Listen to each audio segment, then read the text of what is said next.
Pour protéger ma vie privée, j'ai gardé mon nom anonyme. Je sais pas comment commencer mon histoire, mais je ferai de mon mieux. Je suppose que je vais commencer par vous informer de l'émission Jeux de Bleu. Pour ceux d'entre vous qui ne l'ont jamais regardé, Jeux de Bleu est une émission pour jeunes enfants créée en 1996 et qui a duré 10 ans avec un total de 6 saisons et 142 épisodes. L'émission implique Steve ou Joe à la recherche d'indices et résolvent des mystères avec l'aide du public. Bleu était un chien animé qui a étiqueté les indices avec ses empreintes de pattes. Jeux de Bleu a été un succès auprès de nombreux enfants, dont moi-même. L'idée était originale, l'illustration était incroyable.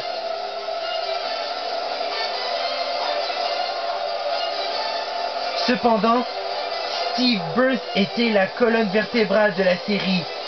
Steve Burns était l'acteur qui a joué Steve. Il était plus sérieux que Barney le dinosaure, mais il aimait les enfants et savait exactement comment les rendre heureux. Son enthousiasme avait quelque chose de magique qui me donne envie de regarder de plus en plus ces épisodes. La partie la plus triste de mon enfance a été lorsque Steve a quitté la série en 2002 et a poursuivi une carrière musicale.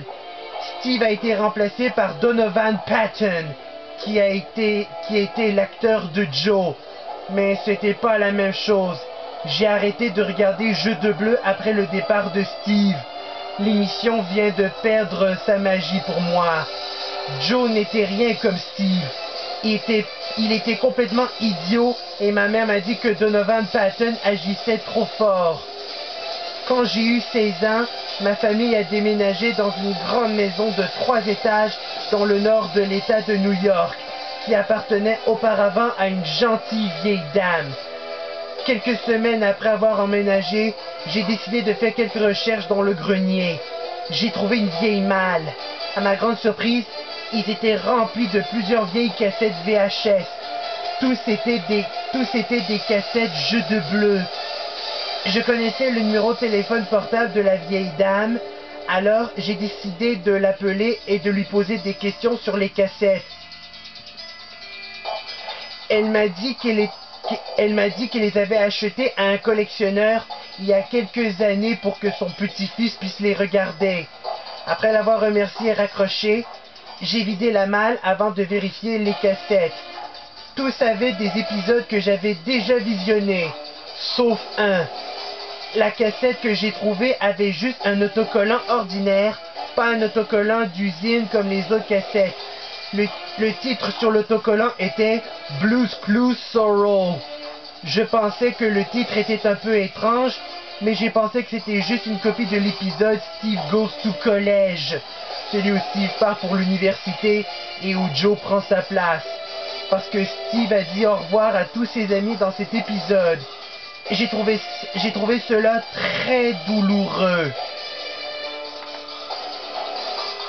Quand mes parents sont partis à leur voyage d'anniversaire et m'ont laissé responsable de la maison un soir, j'ai pensé que c'était l'occasion idéale pour visionner la cassette. Notre téléviseur est équipé d'un magnétoscope et je dois avouer, j'ai senti un picotement d'excitation lorsque j'ai placé la cassette dans le lecteur. J'étais sur le point de revivre mes souvenirs d'enfance de regarder Jeux de Bleu. Je me fichais d'être trop vieux pour le regarder. Je savais que je l'apprécierais. Au moins, c'est ce que je pensais. L'épisode a commencé complètement normal.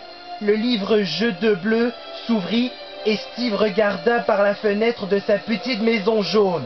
« Bonjour les enfants, c'est moi, Steve. Vous n'avez pas vu Bleu? Attendez, elle n'est pas là. Venez. » La porte d'entrée s'ouvrit et Steve était dans le salon, l'air inquiet. « Je dois vous dire quelque chose d'important. Bleu est chez le vétérinaire. Elle se fait opérer au cœur. J'espère qu'elle va bien. » Steve arrêta de parler et baissa les yeux vers le sol. La scène s'est terminée. La scène suivante montrait Steve chez le vétérinaire. Il s'assit dans la salle d'attente sans faire de bruit. Il ne fit que regarder les portes qui menaient aux salles d'opération. Un chirurgien a ouvert une porte, mais ce n'était pas un personnage animé. C'était une personne réelle. Elle murmura à l'oreille de Steve, mais j'entendais tout ce qu'elle disait. Son cœur a cessé de battre. Nous avons fait de notre mieux, mais nous n'avons pas réussi à le faire battre à nouveau. Je suis désolé. La scène s'est terminée. La scène suivante a commencé avec une carte de titre disant qu'un mois s'était écoulé après les funérailles de Bleu. Une voix profonde a déclaré « Le processus de deuil comporte 5 étapes. Déni, colère, négociation, dépression et acceptation », a déclaré la voix. Steve vivra 3 étapes à la fois: dépression, colère et maladie mentale. Steve était dans sa chambre, allongé dans son lit. Il s'est mis à pleurer et la couleur de l'épisode a viré au noir et blanc, à la manière d'une vieille photo déprimante. Steve pleura si fort que sa respiration devient peu profonde. La scène s'est terminée. La scène suivante montrait Steve assis sur son lit. Il a cessé de pleurer, mais son visage était maintenant rouge et ses dents étaient serrées. Steve tenait son fourmilier en peluche Horace à 2 mains. Il a crié « Bleu !» au sommet de ses poumons. Son cri m'a fait froid dans le dos.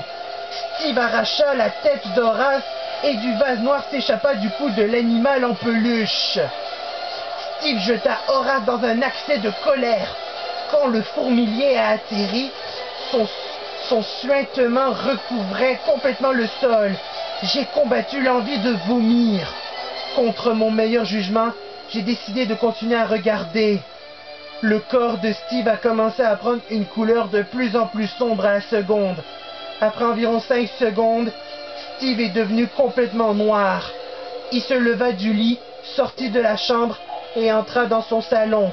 Je pensais qu'il allait s'asseoir dans son grand fauteuil rouge à penser, mais il ne l'a pas fait. Il se tint devant la chaise et fixa l'écran pendant 1 minute. Ses yeux ont perdu leurs pupilles et ne sont devenus que des points blancs.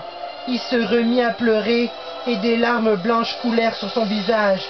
Une musique de piano triste a commencé à jouer. La musique était si déchirante que j'ai versé quelques larmes moi-même. Un message a clignoté sur l'écran. La scène s'est terminée. La scène suivante montrait Steve toujours dans le salon. Il ne pleurait plus et son corps était d'une couleur tout à fait normale. « Je peux pas vivre sans Bleu !» a-t-il déclaré. « Elle était ma meilleure amie. Elle m'a donné à ma vie du bonheur et du sens. Sans elle, je n'ai rien pour vivre. » Les enfants à l'arrière-plan qui ont aidé Steve à trouver les indices ont commencé à pleurer et à gémir. Ils ont crié « S'il te plaît, ne le fais pas, Steve. Nous t'aimons.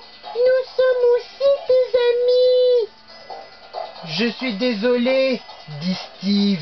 « Je suis désolé si je vous brise le cœur, mais je n'ai pas le choix. Au revoir. » Il a brandi un conteneur. La caméra a zoomé sur l'étiquette qui disait « Cyanure de potassium ». Steve a l'air calme alors qu'il avalait le contenu du récipient.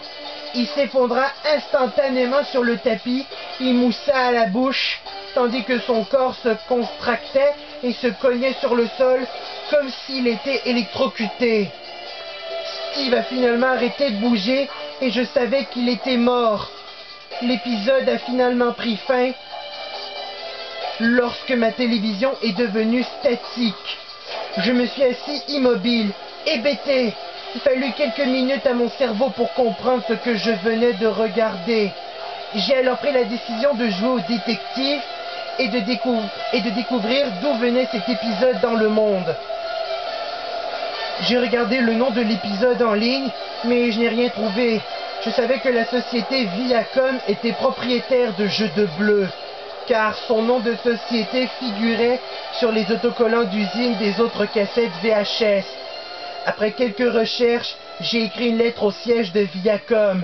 Je les ai raconté mon expérience et leur ai demandé s'ils savaient d'où venait la cassette. 2 semaines plus tard, j'ai reçu une réponse par courrier.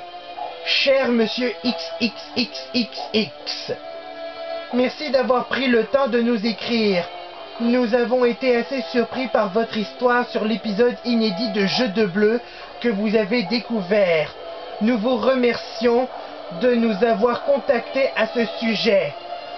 Nous pouvons vous assurer personnellement que Viacom Media Network ainsi que Viacom ne revendiquent aucun droit de propriété ou de responsabilité quant à cet épisode. Cependant, nous pensons toujours qu'une explication est recevable. Malheureusement, nous ne sommes pas en mesure de fournir des détails sur la création de la cassette, car nous ne savons tout simplement pas comment cela s'est passé. En 2002, nous avons reçu une cassette VHS dans un colis sans adresse de retour. Les mots Monsieur Ted ont été écrits sur l'emballage. Parallèle à l'enregistrement, Monsieur Ted a écrit dans une lettre indiquant qu'il était le plus grand fan de la série Jeu de Bleu et nous demandait l'autorisation de diffuser sa création réalisée par des fans à la télévision.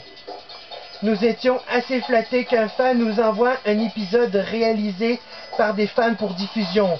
Cependant, lorsque nos rédacteurs en chef ont considéré l'épisode comme un raffinement, ils étaient assez consternés par sa nature. Quelques-uns des membres du personnel qui ont visionné l'épisode ont été choqués et ont dû être transportés immédiatement à la salle d'urgence.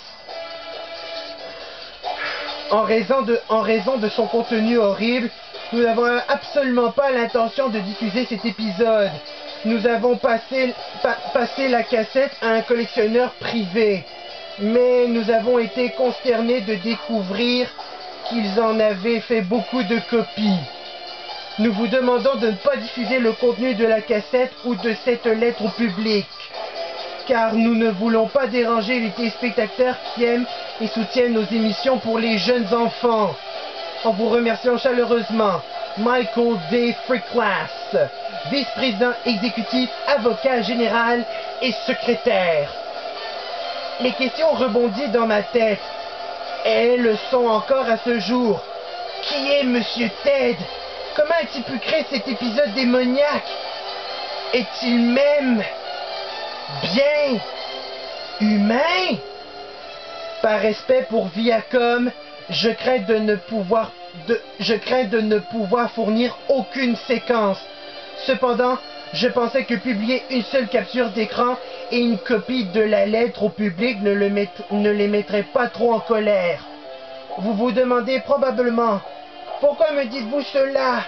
Quel est le but de cette histoire? Pour être honnête, je voulais juste m'en débarrasser. Je l'ai gardé secret pendant un petit moment, mais j'ai finalement ressenti le désir de le dire à quelqu'un qui me croit ou non. Une partie de mon cerveau m'a dit de jeter la cassette et la lettre, mais j'ai gardé les deux dans mon placard pour me rappeler ce que j'avais vécu était réel.